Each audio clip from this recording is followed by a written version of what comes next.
So, Vanda, I thought we could start off where we left off. You were asking me at the end of the last episode about the teacher in Florida. Do you remember that? I do. So, a little background on that teacher. There was the high school teacher in Florida who had a student who asked them to use a certain name that was not the legal name. And the teacher did that, honored that request.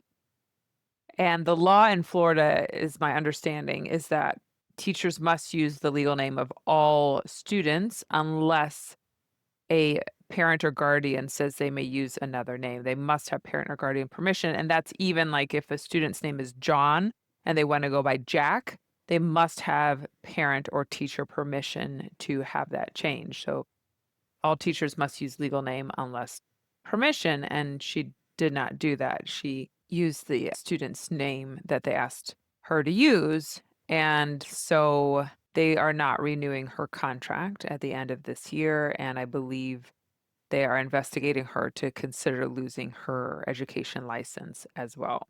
So, what did you want to know about that?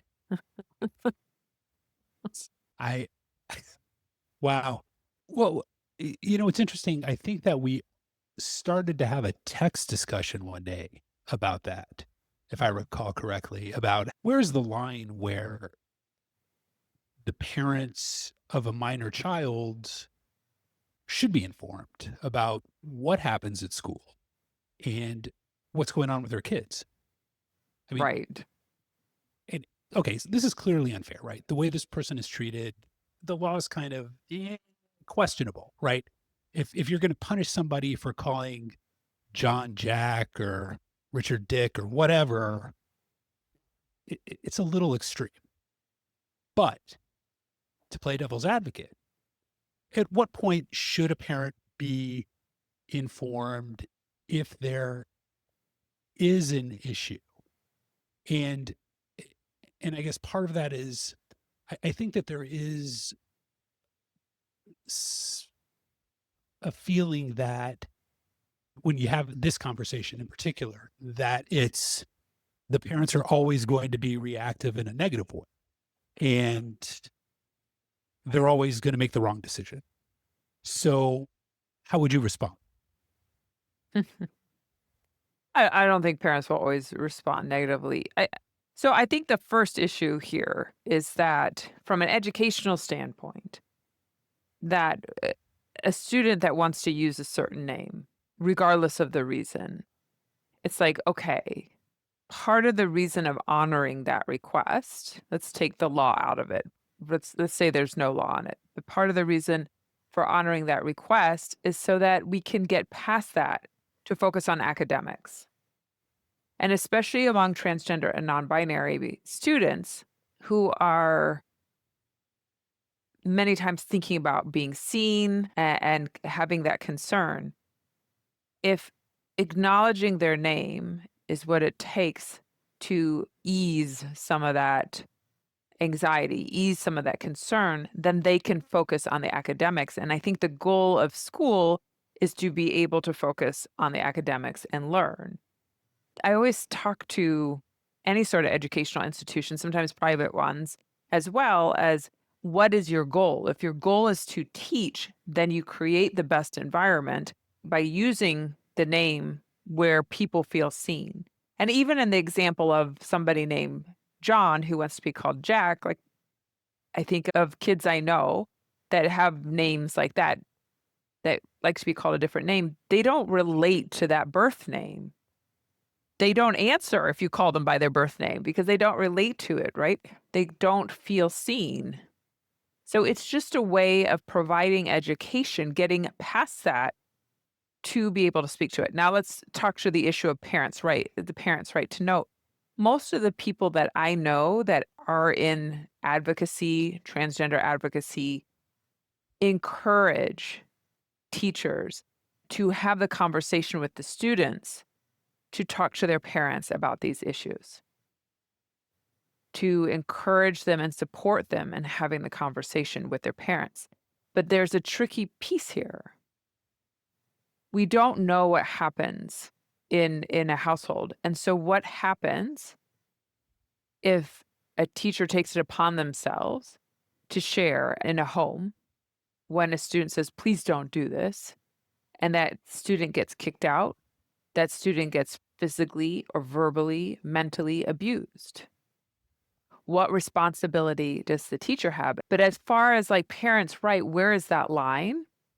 I think is a good question that I don't think is completely clear, but I don't think the point is to pit people against each other. I think it's to educate the students. I think it's to encourage, and I would always encourage educators to talk to students and encourage them to share with their parents, but I don't think it's the educator's place to do that for the safety of the child. Let me let me ask you a tangent question, just out of curiosity. Well, Sure. actually, no. Let me go first. First question I have is there any data on any of the any of this as far as kids being outed by their teachers, anything like that? Is So there go ahead. what I was gonna say is because we don't plan these conversations ahead of time, I have no preparation of data. We answer No, this question. no, but I'm just No, but asking, yeah, yeah, is that something that's been studied? I don't know. But what I do know is the number of homeless youth, the largest proportion are LGBTQ plus youth. The number of homeless transgender youth is disproportionately high. That I do know. I It can't quote you the numbers.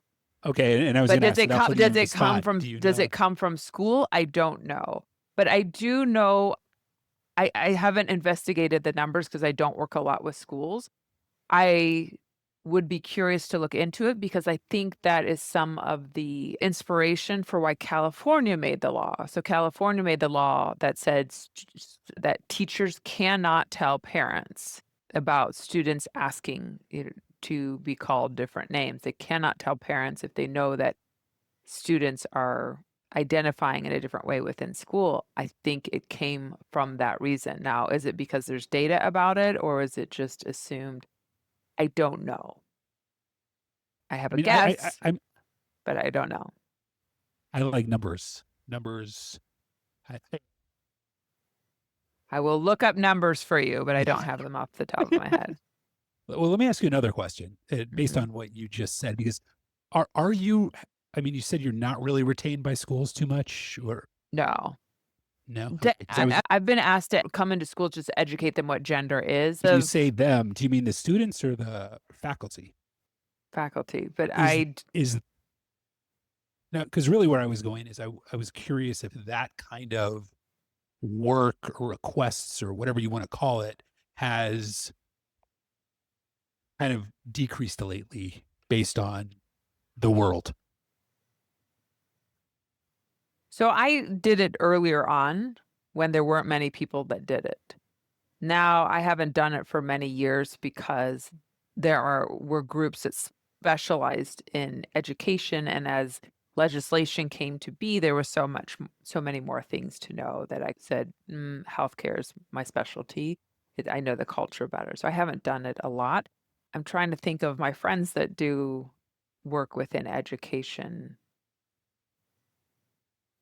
I don't know that schools are asking as much. I think there's some guidance being asked by schools, maybe not to come in and educate schools, but some of the administrators at schools are asking of help on how do we navigate certain situations. Are those But I schools don't, public or private? public. But I think it depends. I live in a state that doesn't have laws right now as keywords, Anarchy. that have any laws against students in schools or sports or anything like that. So I think there's still some feeling that they can ask questions, but I don't know for how long. And I think it also depends on school district because I can think of some school districts that would not be able to reach out and ask questions. Yeah, interesting. But this question of what do parents have a right to know? I mean, it's a good question, but let's put it in a different arena. Like I remember I was a very protective parent. You? I was. And so when Where my did you where did you learn that? stop it. So when my oldest went to school, I remember being surprised at, like, they didn't tell you about any sort of conflict that might have gone on. Maybe he would tell me many months later of something that happened, and I'd be like, "Why didn't they tell me about this?" And I was fortunate enough to have some friends in education that would explain the rationale of why they don't tell parents about every quote, their words, "every little thing." But I kind of felt like had a right to know because I wanted to understand what was affecting my child and what they were learning and what they were experiencing so that I could have conversations with them at home. I didn't need to know what child did what. Like I understand that. I don't want to know that. But I wanted to know what my child was experiencing in a negative way so that we could have conversations and I could prepare them at home as they had issues with self-advocacy. But it was considered not my right to know. Well, because what you're saying isn't a perspective that a lot of people think about. Eh, yeah, I don't wanna know everything. Mm, no. No, no, no, no, no, no. You know, but some stuff. And I'd rather have a conversation with teachers about it. I don't know that we need to make Well, things right. into law. Yeah, no, that's a whole weird another conversation about what's going on with because it ain't just that. It's control, control, control, control, everything that we don't like or we don't want or we don't understand. That's you would have to have a different show. So what other questions about gender do you have for me? Is there sort of a model for how these things go as far as the kids and I know not everybody's the same, but if you're looking at it from a scientific perspective, are there things that sort of a commonality that I don't know if you'd call it a model, something that a majority of the kids maybe I don't know if go through is the right word phrase. I'm not asking this artfully at all. Um, Okay, keep going. like is there I guess a commonality of experience or model or roadmap or something for when the discussions start, when the feelings happen. I don't know. Do you understand what I'm trying to ask? Like, It's one of 2 things, I'm not sure. Are you asking about like, when a child discloses to their parent about no, how they identify? Or are they talking about medical transition?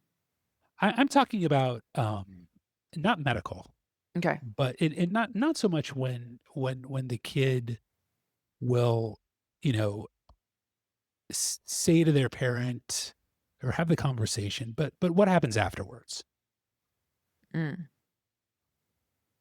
Yeah, I so that depends a lot, right? First, I like to think of it if we're talking about kids, like, under 18, I split it up into kind of 2 different groups. There's those kids that are prior to puberty, and there are those kids that are post-puberty or amidst puberty and after. And so the kids prior to puberty, we kinda talked about last time, right? They're usually like, "I'm a boy," or "I'm a girl," or "I'm a bit of both." That's sometimes what they say too. And parents are just like, "Haha, whatever, go play." And we talked about how that just kinda evolves and gets a little bit more serious language, etcetera. But the post-puberty kids tend to be a little bit different because they tend to have connections to electronics. So many times they're researching on their own, they're joining chat groups, they're learning different information, and many times they are battling it with themselves because they know that telling a parent or guardian or whoever the adult in their life is has a risk. So they're trying to figure it out on their own before they tell the parent. I'm doing the preemptive stuff because it affects what it's like once they tell them. If a kid has been holding it in because they're afraid they're going to get kicked out of the house or afraid of their parents' reaction, they're afraid they're gonna be rejected, of all those things, then you can imagine that by the time they tell, it may be because, "I can't live like this anymore. I really want hormones. I can't handle I want to live differently." That it is worth the risk of losing the thing they love the most, their family. That if they get to that point, then they say, "This is who I am," then there tends to be an urgency, like, "I risked it all because I'm ready to transition," whatever that means, medically, socially. Then there can be, not always and nevers, there can be a kind of a sense of urgency there. And that's why many times you hear this, like, from the parents, like, why so fast? Why so urgent?" That's why. And that's a common, not the only, a common thing. I think with more awareness and more visibility, maybe some of that urgency is coming away, I hope a little bit, that kids might be able to say, "Hey, I'm dealing with these feelings. Can we talk about it?" But I think the first story has been the more common story. But of course, there's a million different stories. You can go a million different ways. Sometimes kids and parents are having conversations over time. They're going into therapy and having discussions. But the first story is probably the most common story I have heard, but there are different ones. But you can see where that story of it happened all suddenly and why one day your child identifies as a boy and then they just found out she's a girl and now she's pushing for whatever, new clothes, new hair, or even hormones. It's just so sudden, right? As a parent, I can have sympathy for the parent of like, your world has just been blown up. Like many times they don't see it coming and it feels rushed and it feels sudden and it feels impulsive. But if you look at it from the child's perspective, it's been going on for years many times. So is that where you come in? Oh, no. That's where therapists come in. I don't work with parents as much anymore, but when I did, yes, came in as more of support for parents. I would coach parents through their feelings and educate them and things like that. But I educate healthcare providers more now. But Well, what are you mhm. doing for healthcare providers? I do a lot of different things. I educate them, like what we were talking about the teachers, what is gender? It's often not taught in medical schools. So I feel like that's something that the doctor should. they should. It's getting better about being taught in medical school, but it's not everywhere. It also depends on when they graduate from medical school. So teaching them what gender is, also the language. The difference between sex and gender is sometimes not well understood, or it is understood, but they casually use it interchangeably. And I talk to them about being the example as a physician of distinguishing them and how easy it is to do that, or using inclusive language, or where in the system might create barriers for transgender non-binary patients. So I talk about that. And sometimes I'm brought in as a consultant to look at paperwork where it may not be thoughtful for all patients, or sometimes I've been brought in on naming of What facilities do you mean? to consider, Oh, like obstetrics and gynecology, my own specialty. A lot of times it's called women's health. So I've been brought in as a consultant of considering what other names could be considered to be inclusive of what they actually do. Because they sometimes serve patients that aren't women and they sometimes don't serve all women. So that's what I do now, but I still volunteer my time with an organization that supports families that have transgender and non-binary kiddos. hmm. I'm an old person, and I was brought up a long time ago. Mm. Like we had station wagons, and we didn't have seat belts, and it Mhm. was fantastic. Stop it. Uh-huh. Sometimes, and I mean this seriously, Mhm. we'll be talking to a friend of mine, and I will use the wrong pronouns, use the wrong because I'm not around his kid all the time, so I always think of him as a him because he was always a him when people, for the first however many years, and I will mess up, and I mess up like Sure. I Mhm. understand it's not okay. This is a child who transitioned, is what you're telling me. Yeah, yeah, yeah, yeah, Okay. yeah, Okay. and I understand it's not okay, but you know, what do you do? Okay. Like, It's a great question. I because, you see on the flip side where some people go nuts and will, like, pummel me, Mhm. and I don't want that, but on the other side, like, I'm old, and it's not an excuse, but it's just the way it is. So, what do we do? And how okay is it? Or how not okay is it? I understand it's not okay at all. I'm gonna stop talking because nothing that is gonna come out of my mouth is gonna make it any better. But I don't okay, not okay. We're human. We're gonna make mistakes. Everybody makes mistakes. I make mistakes on pronouns. People who are transgender, non-binary make mistake on pronouns. So, I don't think we need to assess judgment of okay and not okay. I think when it comes to okay and not okay is an attitude towards trying. This can be a judgment, right? How hard is someone trying is a judgment, but that's, I think, where judgment comes in. And and it's amazing how much you can sense that from a person, fair or not fair. And maybe sometimes people are wrong.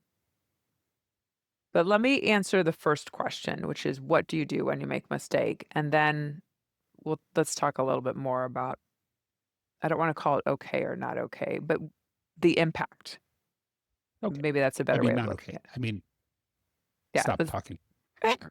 you can talk. I want you to talk. And I want you to not censor yourself. It helps everybody when you just talk. And even if it's saying things that I might say differently, that helps people learn, right? But okay. So if I make a mistake on somebody's pronouns, just four simple rules to me. The first one depends if they correct me. So if I'm corrected, the first thing I'll do is thank them. Thank you. Because it's important enough for them to point it out to me. It meant something to them. It was so thank you. If they don't point it out to me and I catch it myself, we skip that step, right? So they point out thank you. The second one is I apologize. So acknowledging that you made a mistake. I apologize. The third one is repeating it correctly. Now, repeating it correctly is demonstrating that you're trying to get it right. It also helps you because you have that neural pathway in your brain, because as you were saying, you used a certain pronoun for this person for many, many years. It's not in our conscious when we use a pronoun for somebody, it's just a neural pathway. We think of the person and there's a pronoun. I don't have to stop and think, bandit, what's his pronoun? It's he. Okay, now I can use he. It's an automatic bandit he. Boom. So if I'm going to change somebody's pronoun, I have to pause that connection and relearn. So part of relearning is doing it again and again and then again until it becomes natural and I don't have to think about it again. So repeating it correctly is going to help you do that. So thank you. I apologize. Repeat it correctly. And the final step is move on. If they need to like have at it with you, say their piece, then I let them say their piece. You're right. Thank you for letting me know. I apologize. That's it. But move on. Most of the time, people don't want to make a big deal of it because the other thing that people have a tendency to do is over apologize. I'm so sorry. Are you okay? I'm so sorry. Are you okay? Oh my goodness. I feel so bad. I never make mistake. I have gotten it right so many times. I'm so sorry.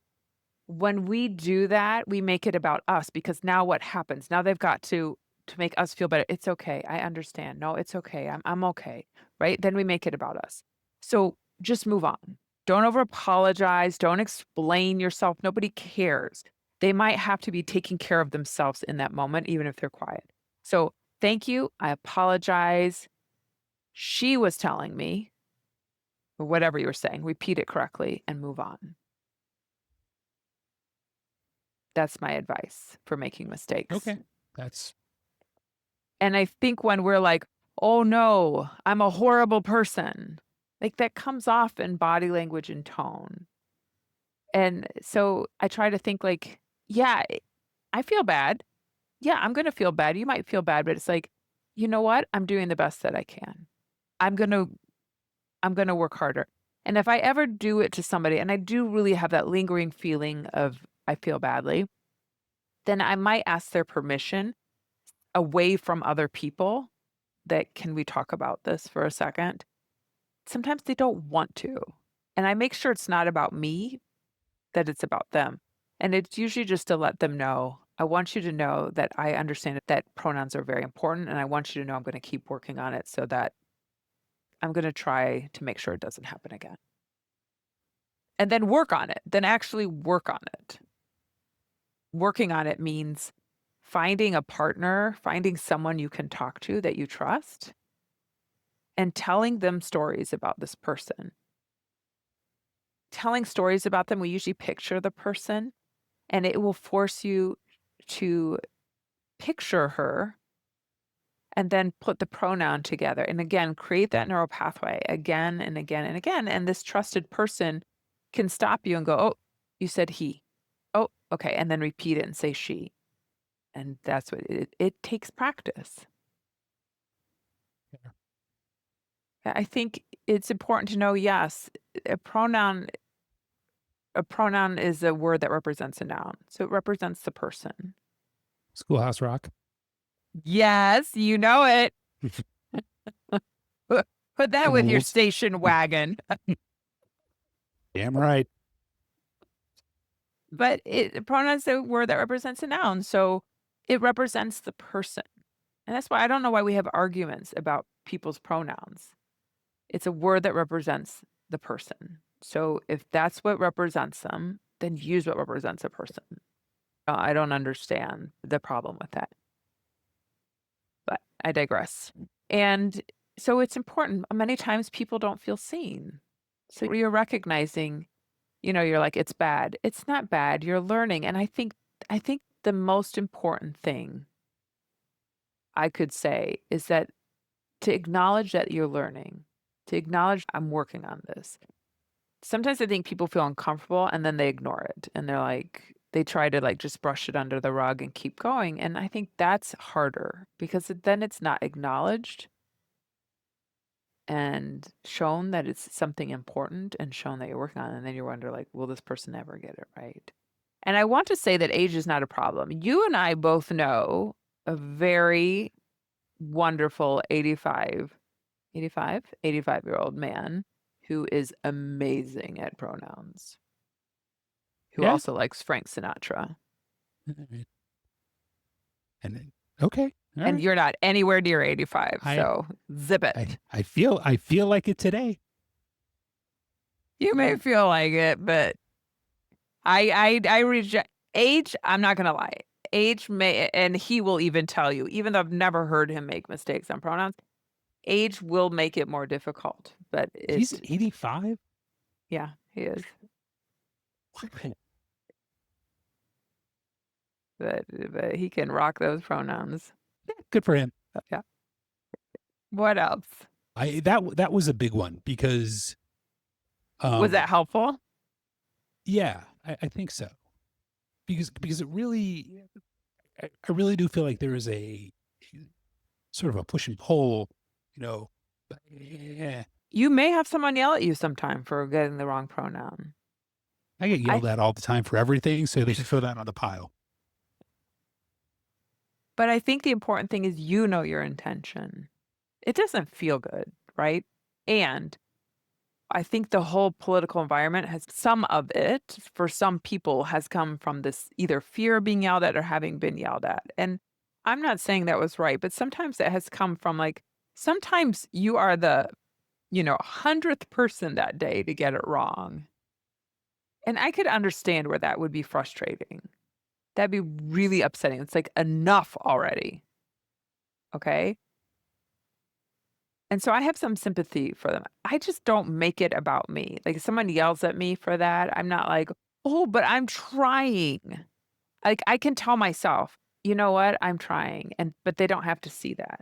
Like I think when somebody yells at me because I made a mistake, I don't sit there and think, well, they should see that I'm trying. Instead, I think about, wow, I wonder what kind of day they've had. Like this this must be difficult for them. And then when the situation's over and I'm on my own and I feel really, really horrible that I messed up, then I take a moment to go, you know what? But I'm trying. I'm doing the best I can and I'm not going to be perfect. And that's okay. That's how I am in every aspect of my life. So, See, you're well practiced. You're already off to yeah, a good start. it's true. It's true. Sorry, kids. Yeah. The other news, Human Health Services came out with their Uh, 400 page that's all you had to say uh, today. assessment 400-page of what? gender affirming care. And was that created by somebody who's anti-gender affirming care, or was it actually based in science? They'd put no authors on the paper. Ah, Mhm. profiles and courage. Great. No names on the paper. The American Academy of Pediatrics came out and said they misrepresented much of the data. I started reading it. They misrepresented a lot of the data. They Yeah, I'm don't. like, what do you do? How do you fight that? I think the hard part is that the kids that are being affected, the transgender non-binary adults that are being affected, like we can sit here and go through intellectual exercises of discussing different scenarios, etc. But people's lives are being affected. Yeah, People are afraid, they're scared. There's increase in violence. People are having to move and travel long distances. People are afraid to leave their house. And but all I for think what? that's everything. I think that's it's not just gender issues. There's a lot of areas, right, where it's no bueno right now, and you're really bringing the group down here. You, you. All right, Bandit, help me bring it back up then. Let's see. I don't know. Well, It's okay, how about it's this? what's that? Tell me this. I want to point out that in all of our discussions, this is not a question, it's just a statement. Mhm. You have never voiced your view on any of this, which I just want to point out for the Oh, I thought audience. I that I don't, had. nope, you haven't. And you don't need to. You're, I you, I it's just been like, why is this such a big deal? That's kind of been your viewpoint. Like, I don't understand why we're talking. yeah. I still don't. But and I've appreciated talking to you because this is my work. This is what I do. So Mhm. that's the vantage point I come from. And it was like I forget there's a whole contingency. It's like what is going on? Like I don't even understand how did we get here Yeah, and I why would why are we here? say I listen. I would say that's a majority of people are. I don't want to say don't care because that's No, I think that thoughtless, there are no. but I'm not saying you, but I do think there are a large number that don't care. well, because it's not something that Affects them. a lot of people are affected to day to day, and the fact that it's got such a big presence in the media and the news, and it's it's just weird. It's it's disproportionate because it's disproportionate in a negative way because it's not in the news because people are happy, right? Mhm. Like, and you said it before about the sports and the getting people Right. like yeah, like It's an effective but tool. Mhm. yeah, but I thought that I sort of made it clear that people should just do what they want to do. Like, right? Like nobody's hurting anybody. Live and let live. But that's how I am on everything. Like, sorry. It's simple. Okay. I'm a simple person. Have these conversations changed anything for you? No, It's it's made okay. it worse. What? Tell me No, how. no, it's actually made me go, okay, now I really don't understand. I don't know how to articulate what I'm thinking. See, this is my problem is that I'm not really fast on my feet anymore. Cause again, old. Um, Stop it since we're the same age, but go ahead. but but it does make it seem a little worse. Like, and I can't make it sound like I'm not um just paying lip service or minimizing anything, but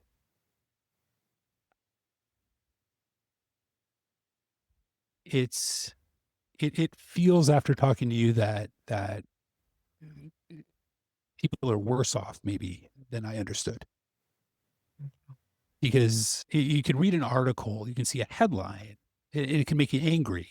Like, somebody gets fired because they lose their livelihood because they call a kid the name that the kid wants to be called, like things that are just stupid. It's just stupid.